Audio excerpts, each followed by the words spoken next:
Okay, Happy New Year, guys. Merry Christmas and all that. Happy holidays.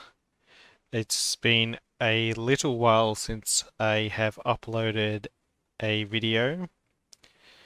My last video was about the blast, about um, the global final with the new Australis lineup. Mainly, my last videos were covering the major, which at the time I thought was, and I still do, I still thought it was a really good major, really good event. Good to have CS back up and happening, but after that, I don't know, I got a bit of Counter-Strike fatigue really. I watched the Blast, but I didn't really watch too much CS or play too much CS after that, especially with all the lineups that were kind of dead, and it just wasn't really that interesting to me. I'm not sure why. But anyway, this was the last video I made about a month ago. This was in November. Um, Pally Papa says he'd like me to upload more often now. I agree, I should be uploading more often. I wanted to be uploading, and now's a good time to now's a good time to start getting back into the uploading, get back into CS. Been playing a little bit of CS. I've actually been sick myself this last week. Not COVID, but just regular sick. But I'm feeling better now. And today's video, I want to talk about ropz. I don't know what I'm going to title this video yet, but it's going to be talking about ropz. If you haven't been paying attention to the news, he's moving to FaZe, and I think it's interesting because, well, it's almost been a year that I've had this channel, and my early videos I was saying how I wanted like I'm obviously if you've been watching my videos, you know that I'm a fan of ropz.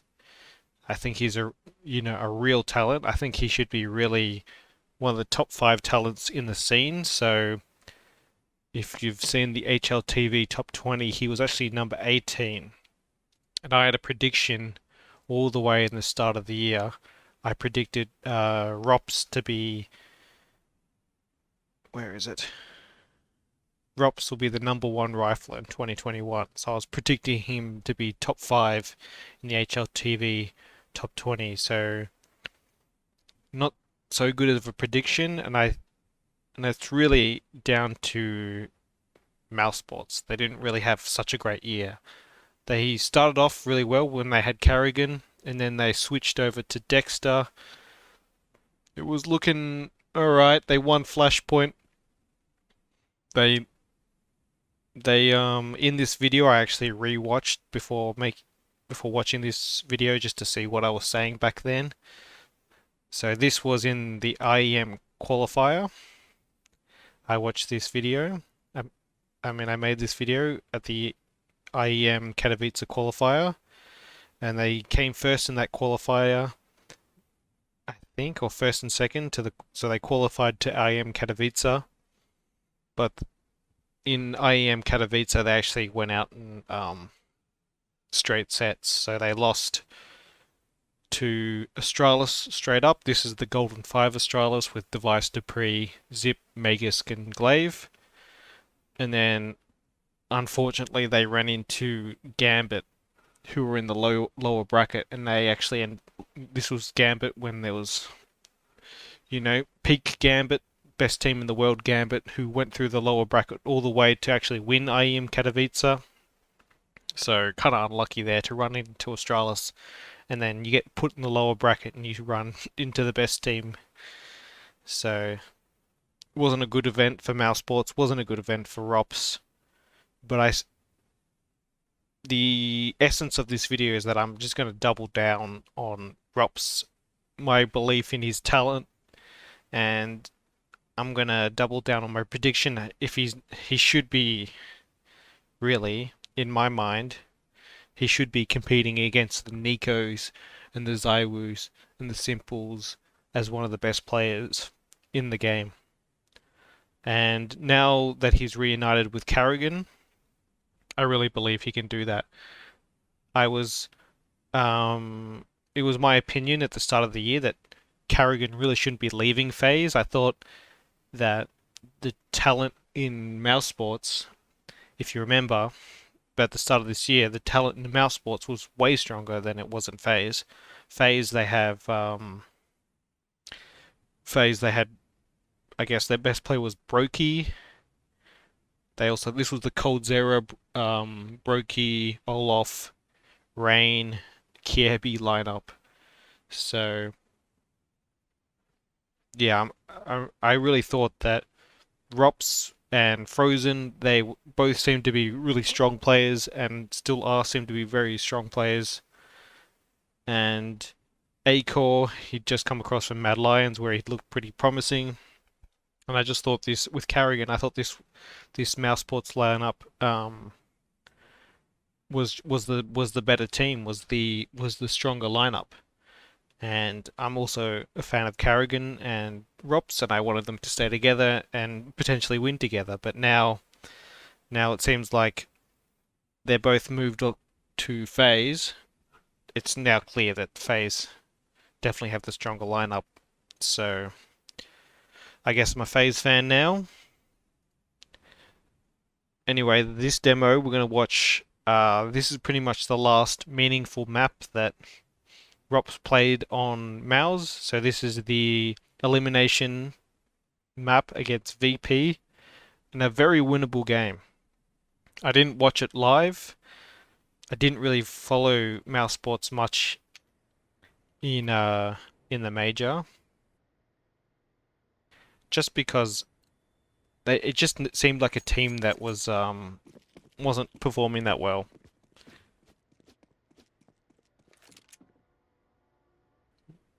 Don't really know why it wasn't performing. Like, it just seemed like a team that yeah, didn't seem to be trending in the right direction. There's definitely talent on the roster. Like I said, Frozen, I think Frozen and ropz, clearly two great talents. It's my belief that ropz is probably one of the best, the top five in the scene. So that should be enough just to win you some games. But for whatever reason, this team, it didn't really go to plan. Lots being said about Acor. It was actually quite interesting watching that video back where I'm making my prediction about ropz being the #1 rifler, and I'm talking about how good Acor seemed and how promising he was, and it really, it's kind of a reality check because now I think of Acor and I think of him as a bit of a disappointment, really. Someone that did Okay, so it's 2v1 now.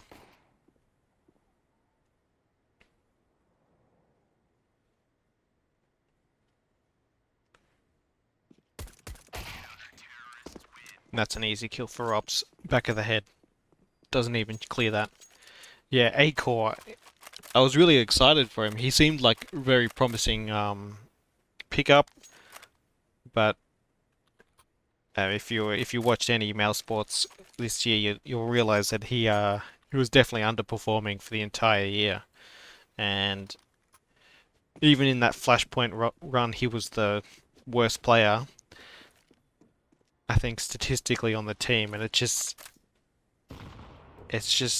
you can't have that as an AWPer. You can't be the worst statistical player. It's a bit like the problems that Liquid had, where the team is really good, but your AWPer isn't that strong, and it's just not a recipe for success. You really need in the current meta just to have a very strong AWPer.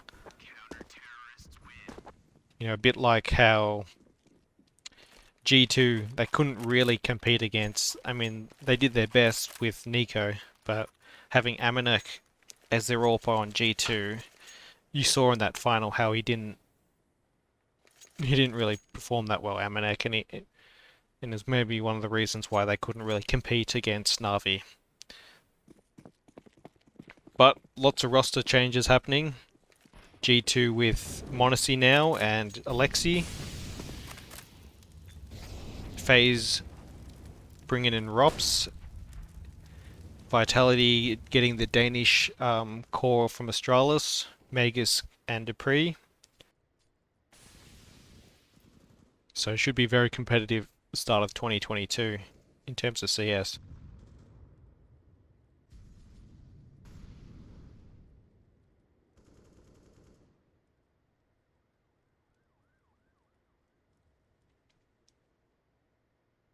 So ropz was got 4 kills in the first half, 10 and 5.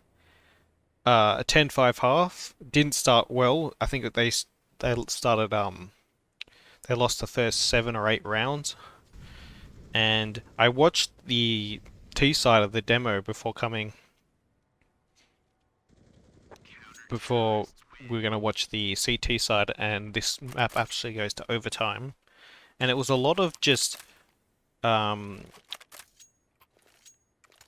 like he was just playing around here as a mid lurk, kind of like if you think about how ropz plays Nuke, he's like the lobby lurker. A lot of rounds he would just chill in where am I looking for? Oh, sorry. I'm getting confused with the map. Yeah, he would sorry, I meant here. ropz would be just like lurking in the mid area, trying to make his way up, kind of like what James is doing now. You can see on the X-ray. And he pretty much played that kind of lurk role, but it was just like an uber lurk role, and he just didn't get a lot of impact. He had one round where he got 2 kills on a B split, but mainly it was just a lot of ropz chilling in mid or ropz kind of lurking about, and I kind of put that on Dexter. Like it's not really a like if you're imagining how you're designing your strats and your team, you want to use your best player. You want to utilize your strengths, and your strengths in this team is ropz. He's the sharpest tool in the shed, and you want to use him to get into bomb sites to close out rounds. And I just didn't see it. He just wasn't involved in the map. And it also feels like he's playing this solo B. So you see James is lurking on the X-ray here. Just going to clean that up nice and easily. So he plays the solo B. Anchor, they have kind of one mid, and then they play kind of a heavy A, which is kind of the meta with Vertigo. And it almost seems like they're doing like it's too easy to avoid ropz.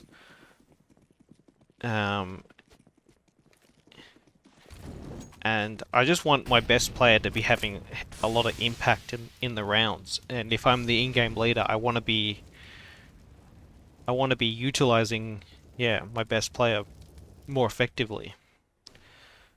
And I think that's something that Carrigan is very good at. Carrigan is someone that really knows how to set up a team, very experienced in-game leader, very good at setting up teams.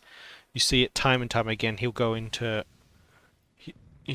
into a roster and instantly get it working, have the setups right, put the players in the positions that they're best going to perform. Playing a double B setup here with BMAS. BMAS on this top of this wood thing here, whatever it is.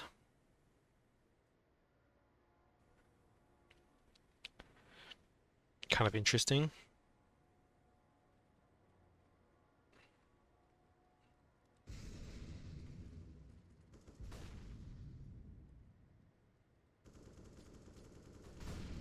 Drops in this kind of off angle, and it's a position that you see lots of teams try to push down into these stairs.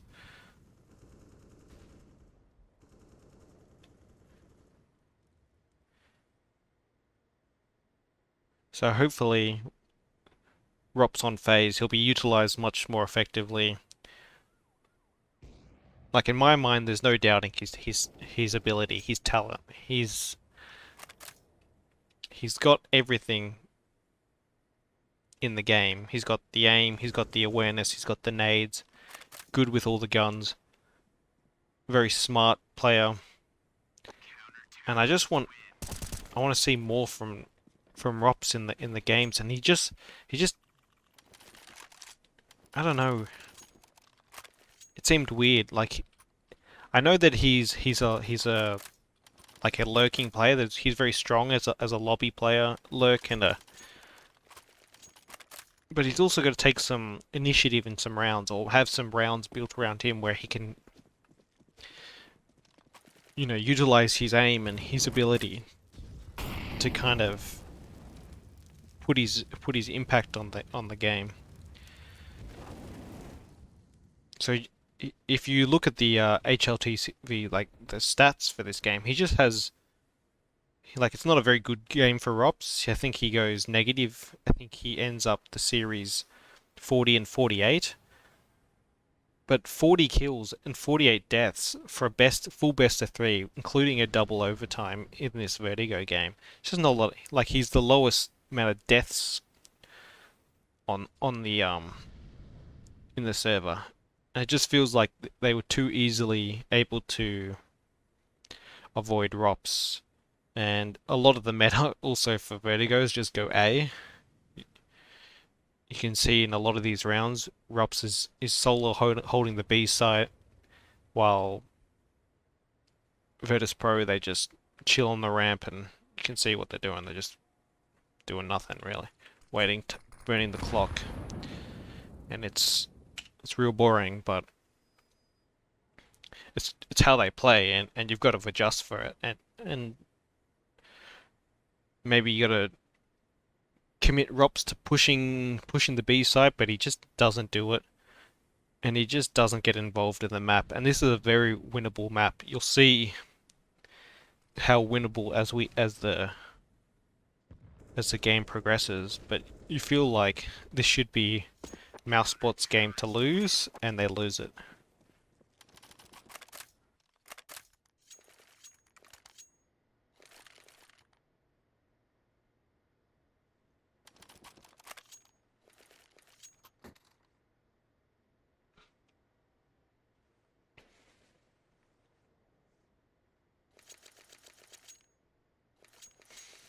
So yeah, anyway, on the bright side, looking promising for FaZe. FaZe got a very good roster now. Twists, they've got ropz, 2 very strong riflers. Brokey, I think, is a very good AWPer. He's more proven, much more proven player than Acor ever was. A definite talent. Carrigan, I believe in Carrigan, a great in-game leader. And Rain, just a soldier really, an entry player, good communication. Carrigan obviously gets along with him, and I think I'm going to be a FaZe fan for this year. I was kind of a ropz and mouse. I mean, I've always been a ropz fan. I was a bit of a Mousesports fan because of ropz, but yeah, now this lineup with Carrigan and ropz, 2 of my favorite players, reunited together again. Again, this double setup with BMAS. Buster actually gets the entry onto BMAS though. So ropz is on his own now, on the A split. Gets the trade. Okay. Gets 2, that's good job by ropz. Tries to get away and play the 3v1. But gets hunted by Jane with the Tech 9, but they get the trade. So it's a well played round by ropz. Gets the trade onto Buster, and then gets a second. Getting that second is crucial because he was very isolated in that position, couldn't really go anywhere. But yeah, getting that second is key. So this is another position that ropz likes to play. So they're low on money. They force buy again. So they've lost, they keep losing in a row. They've lost, what's that? 7?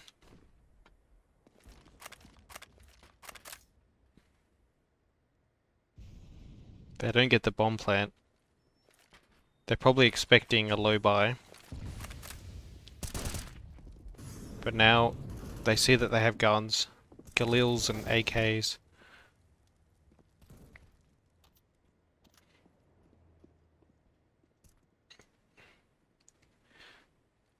ropz again is just going to play this nice and passive. Waits for the utility, gets one. Sometimes that's all you need. One is enough. You want to play the advantage, 3v1. Buster bomb down, like he has to do something pretty miraculous to win this round, and he can't. So this round I think is a mistake from ropz. So they know that they just forced, they had Galils and stuff, so they need to be on an eco, and they are. They've just got Tech 9s and armor. And again, ropz is playing this close position. Against Tech 9s, it's not really a spot you want to play in, and he just gets flashed and rushed with Tech 9s. And they end up losing this site.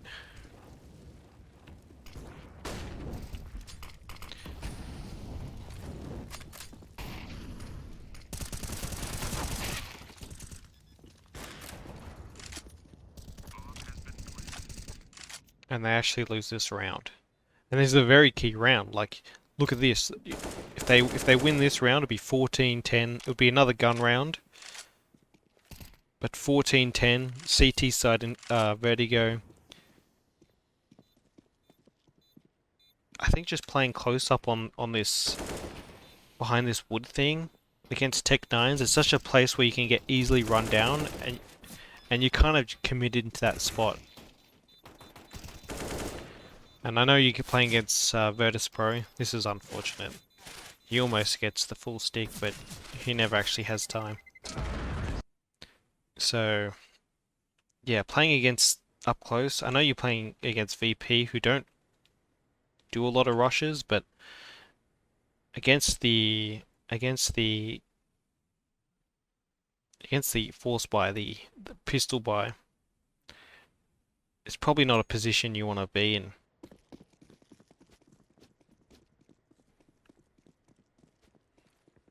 Like, best case scenario, you get 2 or something.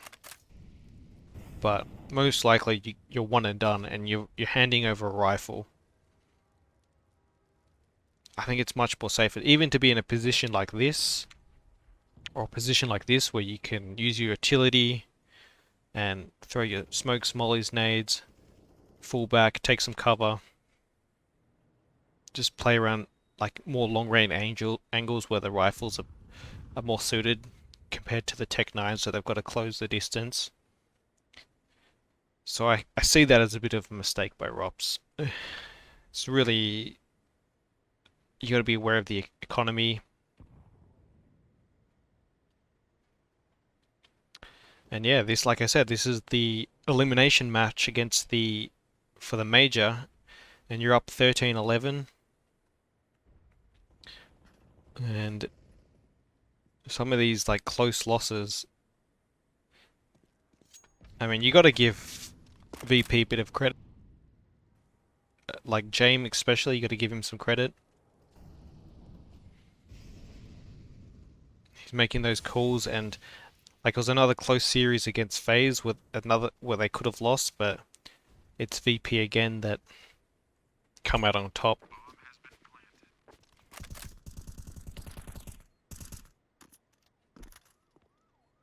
James didn't really have a good tournament, but you know.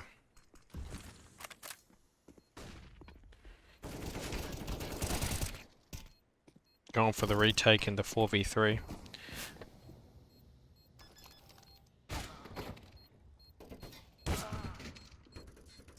And they win it. BMAS gets the stick. A huge round. You know that they're going to be forcing back though. Get the bomb down and they know that Mousesport's money's got to be weak, so they can't give them 15 for free. And if you break them on this round, they got to eco. And that means it's 13-14. And that's your way back into the game. But yeah, if you imagine this from Virtus.pro's perspective, this is a tough scenario. On the T side of Vertigo, for your tournament life in the major, you're kind of expected to make the playoffs here, Virtus.pro. So going out like against Mousesports, it's really quite impressive that they do bring it back, but it's also some misplays out of Mousesports that contribute to that. And like I said, ropz, he doesn't make a lot of mistakes, but playing up close here against that low buy, I question that decision really. I think if he had his time again, ropz would play a better spot.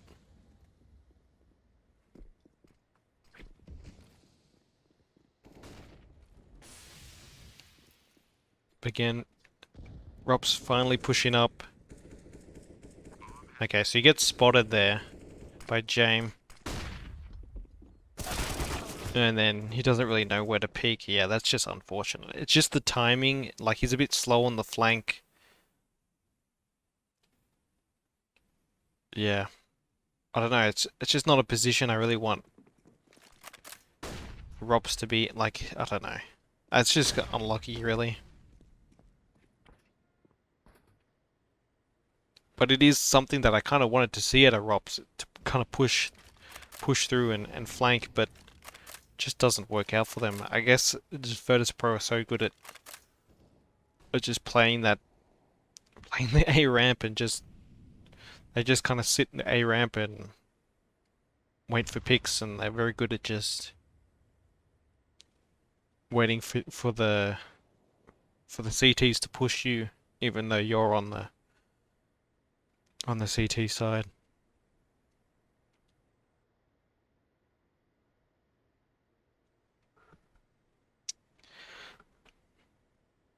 I also think that 18 for the HLTV top 20, I think that's my initial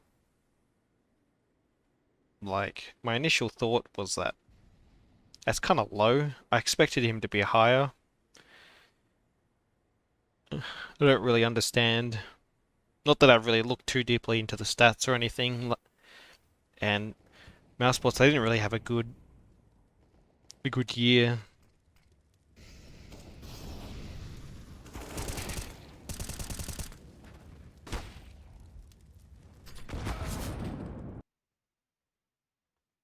But it's probably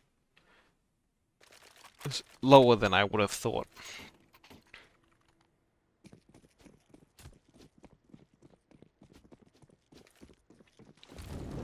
$15-12. One round away to moving on. And they would have been, if they won this, they would have been up against FaZe, and that would have been an interesting match, you know? ropz against FaZe, Carrigan against Mousesports.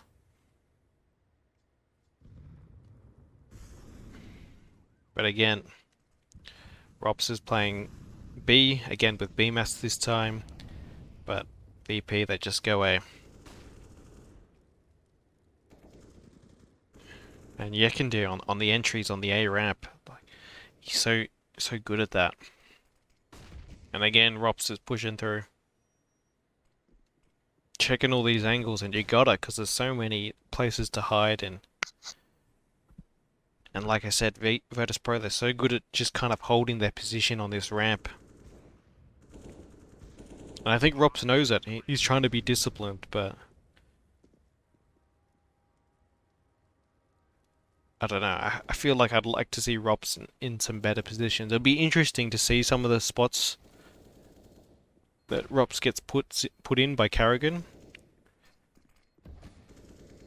I'm picturing the A setup with twists I mean, it's a perfect fit for ropz to take Olaf's position in the apps and working with twists on the A setup. I think that's going to be a very strong A setup on Inferno.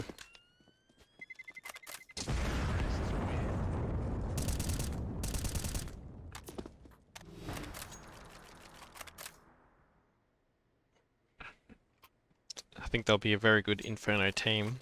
Kerrigan likes Inferno. ropz likes Inferno. ropz has always been a good Inferno player. If you want to learn how to play Inferno really well, watch some ropz on Inferno. Very good Inferno player.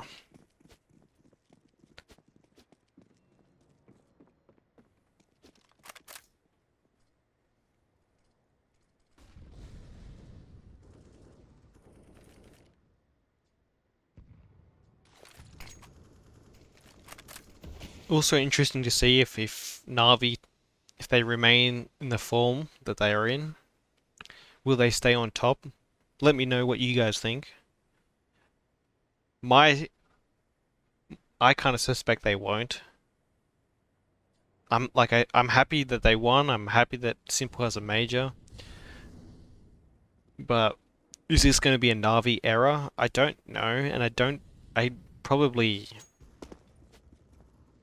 bet against it, really. I just think like lots of other teams are improving. It's going to be very competitive, and that lots of things just kind of went the way of Na'Vi. I mean, they've got the best player in the game, so that's always going to be enough to win some games. So sure, they'll be a good team. 100% I reckon they'll be a very strong team, but will they be the #1 team winning every tournament? The beginning of the Na'Vi era? I just don't think so. It's going to be too hard, and like Bit's been an incredible pickup, but like he's overperformed as a rookie. And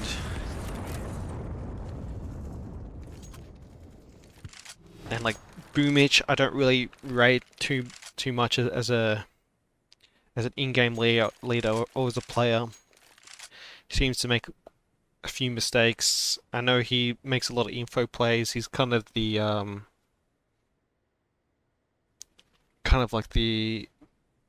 he's like an in-game leader, like what am I trying to say here?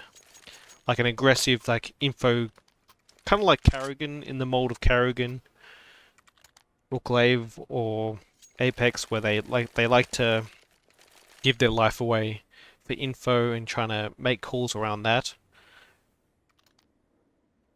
But it's like I said, it's going to get more and more competitive, especially with this G2 lineup with Nico and m0NESY and Alexi.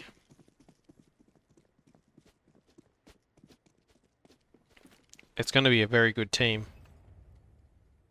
I really rate Alexi and his calling, his knowledge about the game, his utility.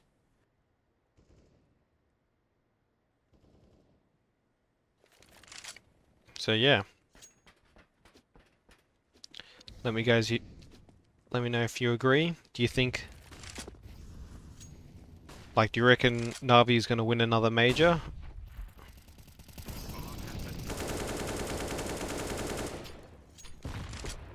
Could be FaZe, you know? FaZe with ropz and Kerrigan. What I've kind of been saying, I really believe in this team.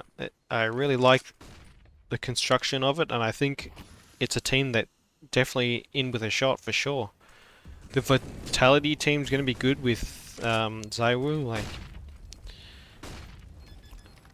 a very interesting.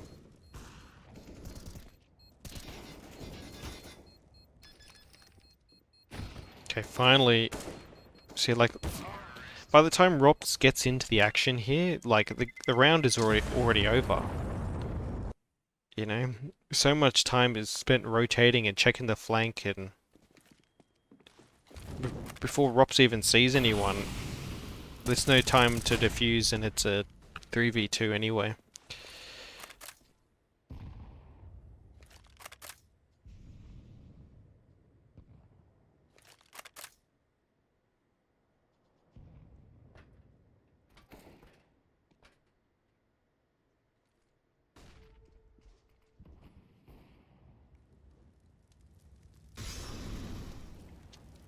overtime.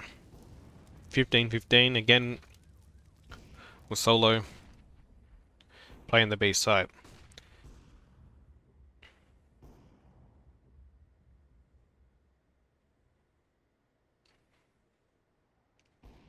And again, they're not going to come to ropz' side. Like, they've only come B a couple of times. And they're really... I'm trying to hammer this point home that they're avoiding ropz a lot.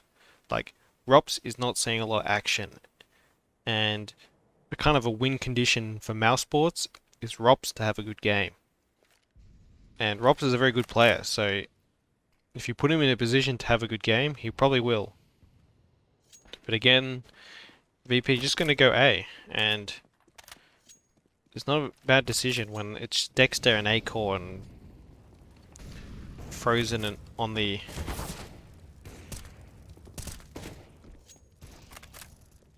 Already down to half health. 2 for BMS on the flank. ropz jumps up on the boost, gets 1. Okay, ropz more able to get involved in that round. Players were able to hold and defend, and that worked out a lot better for ropz. Was able to get into the action. And I know this isn't a very good demo to kind of showcase why I think ropz is so good. But maybe what I'm trying to really show is why ropz didn't have such a good year. I just don't think maybe he was utilized properly. And when we have the top, you know, when you do the top 20 of the year, you're not really saying this is the order of the best players in the game. Like, it's really who had the best year. And obviously it's going to be simple this year, winning a major. Best player in the game.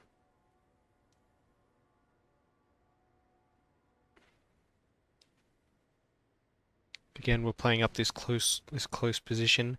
This time it makes more sense because they're up against a rifle round in overtime, so you're not really going to get flashed and rush. I mean, you always could be, but it's not really how Virtus play.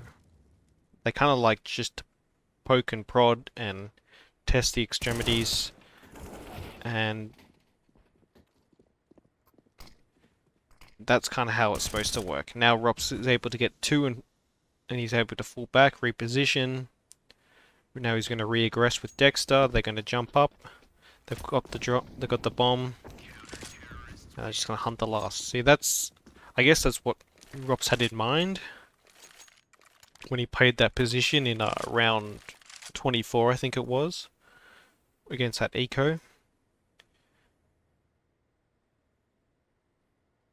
And that's kind of how, I guess that makes sense, because that's how Virtus Pro like to play.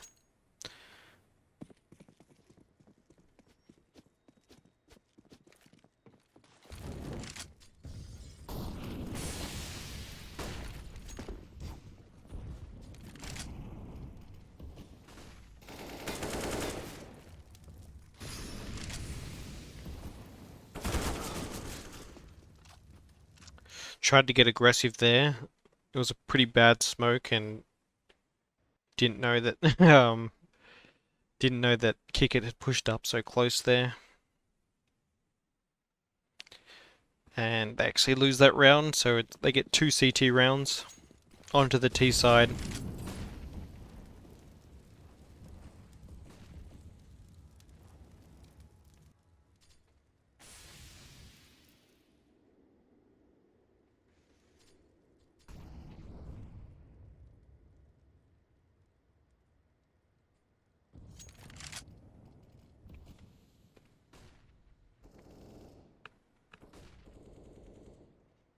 And again, you're thinking, like, they get 2 CT rounds, definitely still a chance for For Mouse 2, they're boosting up BMAS. And he's going to get the entry, and that's the go signal for them.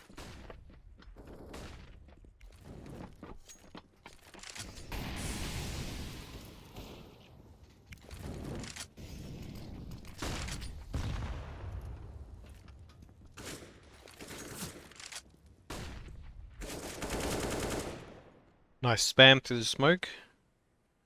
3v2. Can they close out this round? 1v1 now. Against James. He tries to back off and James just peeks. Very important 1v1 there. Won by James.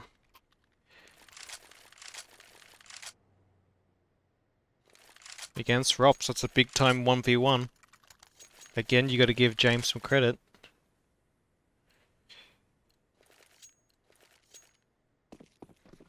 $19 and $22. Let's have a look at the... Yeah, you see ropz bottom of the scoreboard. Just not having a lot of impact in the rounds. For my liking.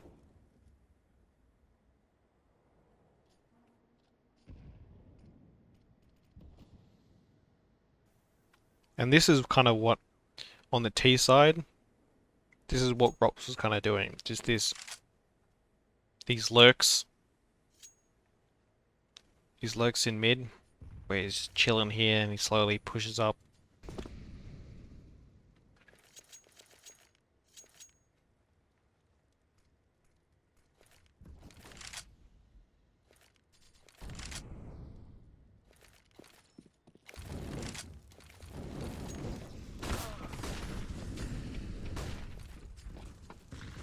Gets the molly kill, but unfortunately is the first one picked off. And they actually win that round, so another match point for Mouse Sports. And for whatever reason, they just can't close out these rounds.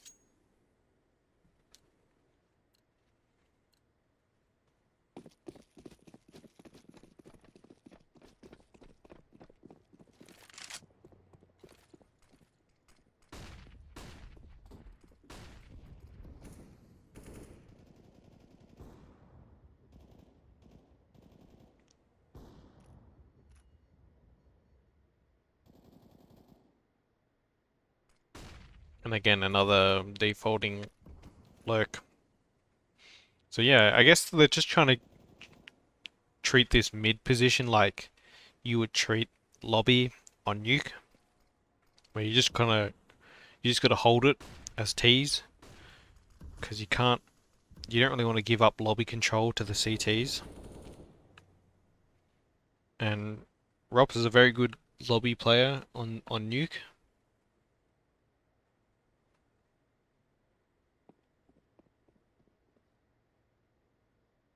But on the T side, like I said, he just wasn't getting a lot of impact. Wasn't getting any entries. He had two kind of exit kills where he saved, and then he got a double kill on a B split. And that was his 4 kills for the entire 15 round T side.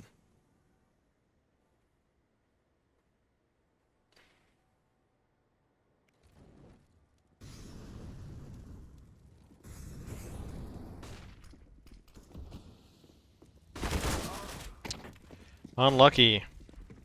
That was kind of what happened on his one good round. He just gets nothing there.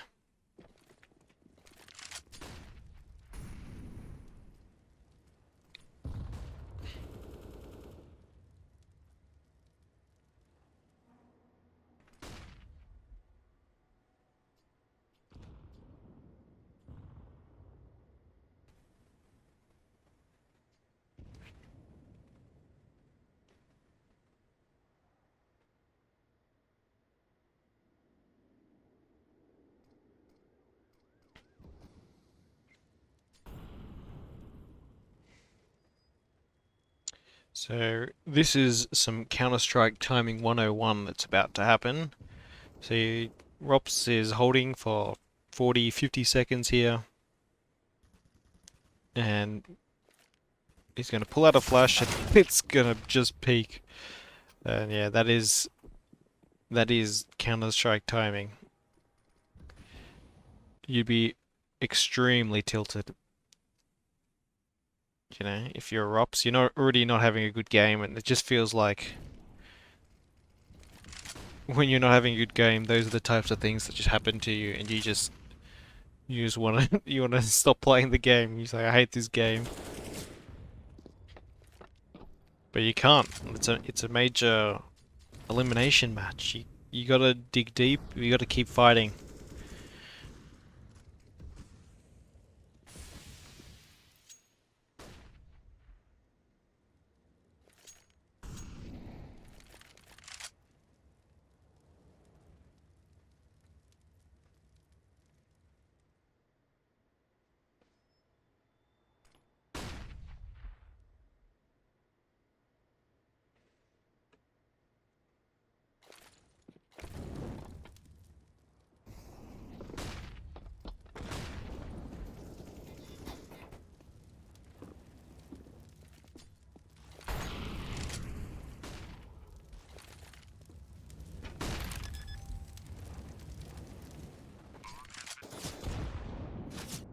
Eats that nade.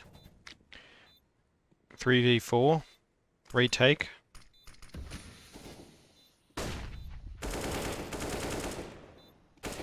Nice. Just gets two.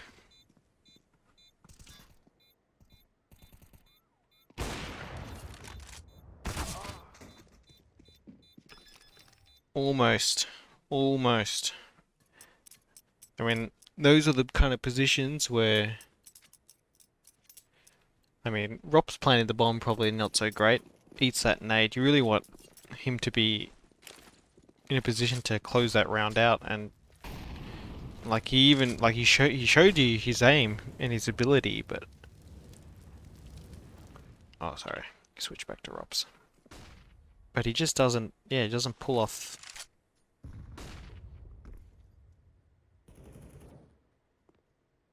Doesn't pull off the clutch.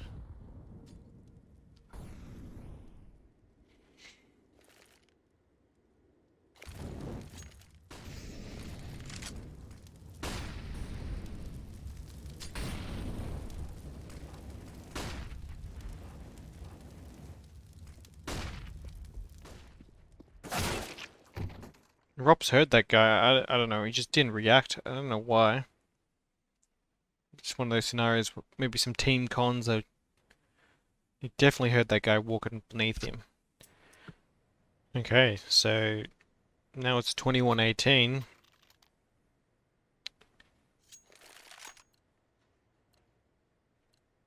Kind of felt like this was Mouse's game to lose. They did a good job of coming back into the match.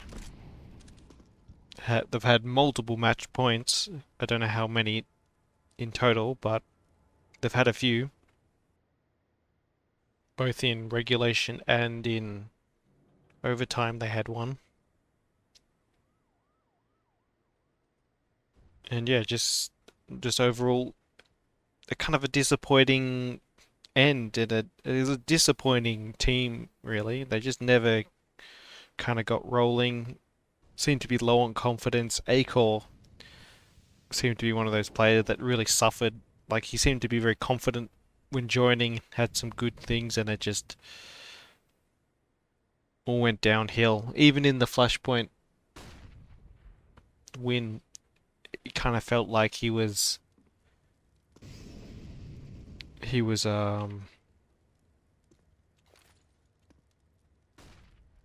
suffering a little, like, lack of confidence, lack of self-esteem. So ropz has got the AWP. He's finally brought it out. This is the first time he's AWPing on the B site. Lots of utility used on the B site. That's 3 Molotovs. They get the first pick.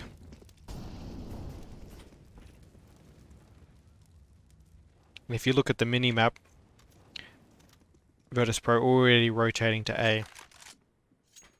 Kicker gets the entry onto A core. Now they have the A side, and this is kind of just how Virtus Pro they play the map.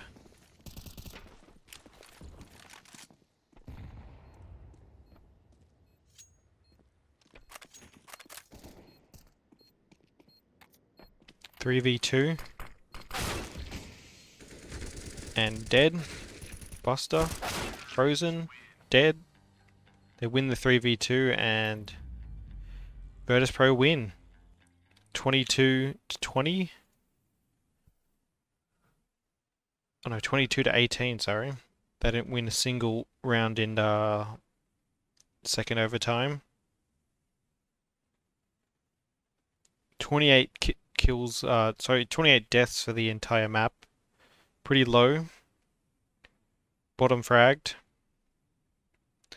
And like I was saying, 48 deaths for the entire best of second to Jame, of course. Jame time somehow managed to die less than him, but plus 56 for, plus 12 for Jame with 56 kills, and yeah, negative rating 0.83.